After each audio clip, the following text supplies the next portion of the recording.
I know. I said I'd be reviewing Just Mercy next. I guess this is karma for not sticking to my word.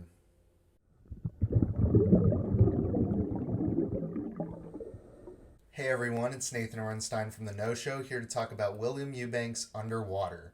Underwater stars Kristen Stewart, Vincent Cassell, Jessica Henwick, John Gallagher Jr., Mamadou Athie, and TJ Miller, and is written by Brian Duffield and Adam Kozad. So here's the plot.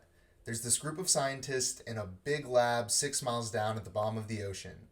Of course, something goes wrong and they need to escape, and to make matters worse, there's these weird alien like creatures kind of tormenting them. To be honest, I really had no interest in this movie at all. I saw the trailer and I immediately thought it just looked like Alien, except underwater this time. And as a rule of thumb, never trust a horror movie that comes out in January. I'll admit, the first 20 minutes or so made me genuinely feel like this film was going to be much better than I had anticipated. The film wastes zero time just jumping right into things.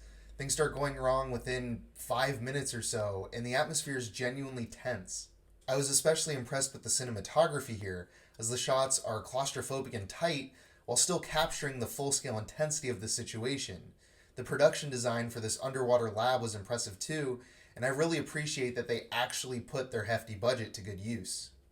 These first 20 minutes or so of the film feel more like an action movie than a horror movie, as Kristen Stewart and Mamadou Athie are forced to navigate this crumbling underwater lab, and I think this is actually where the film shines the brightest. But as I'm sure you could probably predict, Underwater really drops the ball after this surprisingly good introduction. Let's start with the good though. I really did love the cinematography from Bohan Bazeli on display here. It's not always perfect, but I do think it's the main contributing factor in establishing the tense atmosphere this film really needed. And as I mentioned earlier, the production design is great throughout, and the same can be said for the visual effects, for the most part. The budget's used really well, and I'm really glad they didn't just throw it away.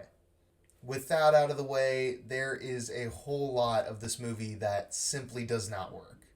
Probably the biggest problem is the screenplay as a whole. In terms of dialogue, it was pretty horrendous for the majority of the film, and the acting certainly doesn't help here either. Can we please just stop casting TJ Miller in things?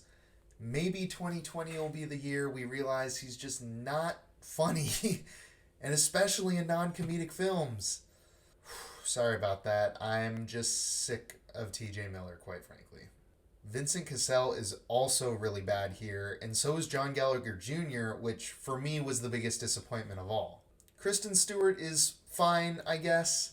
I've never really seen the appeal in her acting, but there's a lot of you out there that do, and I don't think Underwater's really going to change your opinion of her either way.